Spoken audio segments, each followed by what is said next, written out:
A lot of people would say, I love myself.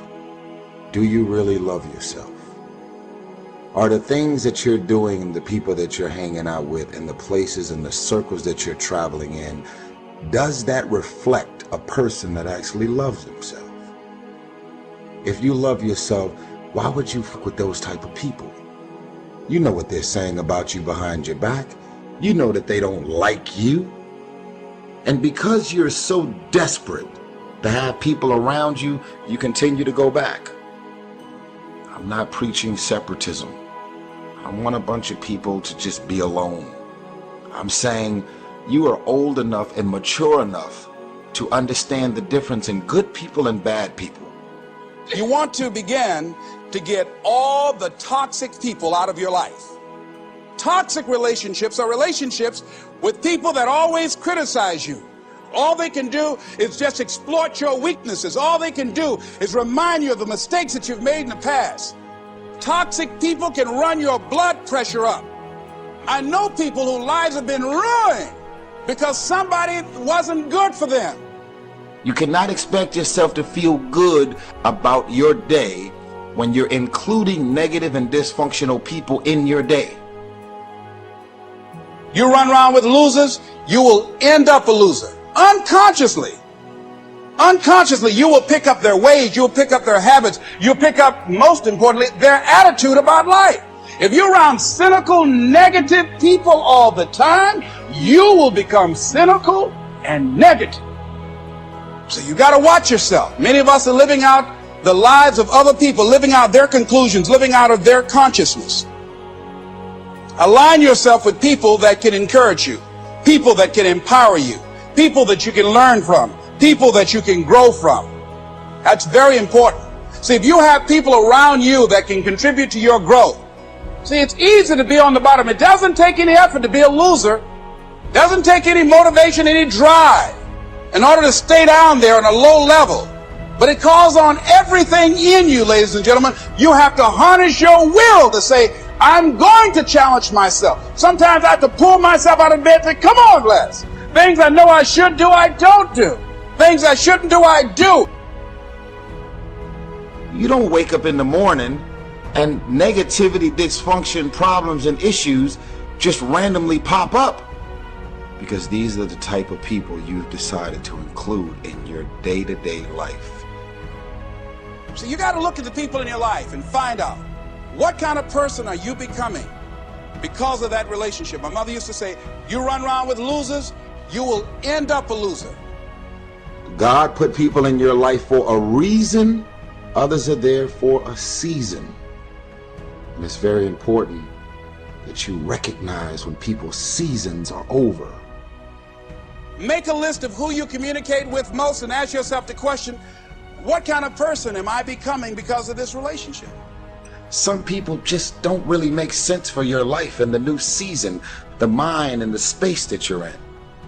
So if you had drugged that person, those family members, those situations into the new season of your life wouldn't be going as well as it's going right now.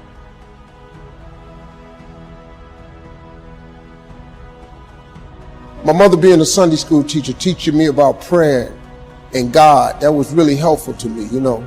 I mean, if you really want to be successful, you gotta have a lot of dog in you. You gotta be mean sometimes, because life ain't fair. Life is hard, man. It is not fair.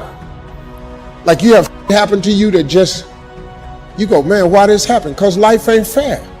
But life ain't fair to nobody. You just gotta fight through, man. You gotta bite back sometimes. It's like haters. When you get haters, you know, people's opinion of you is none of your business. I have lots of haters. They on the internet all the time. But who are they though? So I don't give them no energy. I give haters no energy. Steve ain't this. He think he this. You don't even know me. So I just keep going through. But then I tell you something too. Haters motivate me. Because when they talking about me, that means I'm doing something. If you have no haters, if you don't have any haters, you ain't doing nothing, man. Sometimes God will let us go through seasons where we're not getting what we expect from people, to teach us to not rely on another person, but to get our encouragement, our worth from Him. Like a mother weans a baby off a bottle so the child can grow up, God is going to wean you off having to have people's compliments. Doesn't mean it's never going to happen. It means you're going to get to a place where you're not dependent on them complimenting you and keeping you encouraged. It's nice to hear, but you've developed this self-sufficiency.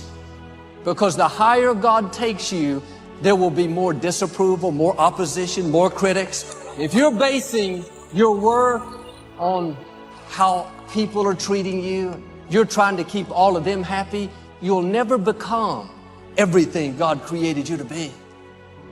Quit trying to please people. You are not going to stand before people and give an account. You're going to stand before God. He's going to ask, did you fulfill my purpose for your life?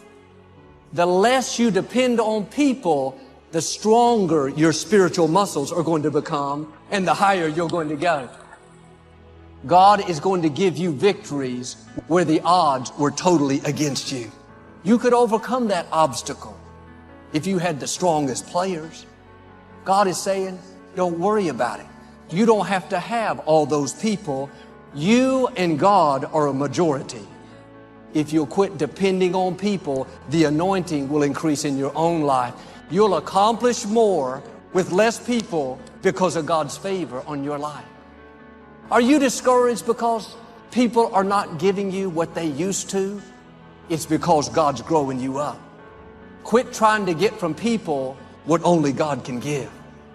If you'll start passing these tests, not relying on people, you'll not only live more confident, more secure, you're going to overcome obstacles that looked insurmountable and reach the fullness of your destiny.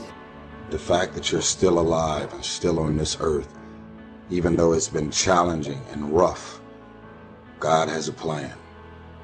God is going to reveal to you why all of these issues, challenges, and problems continue to show up and what you were supposed to learn from it. You will grow through what you go through.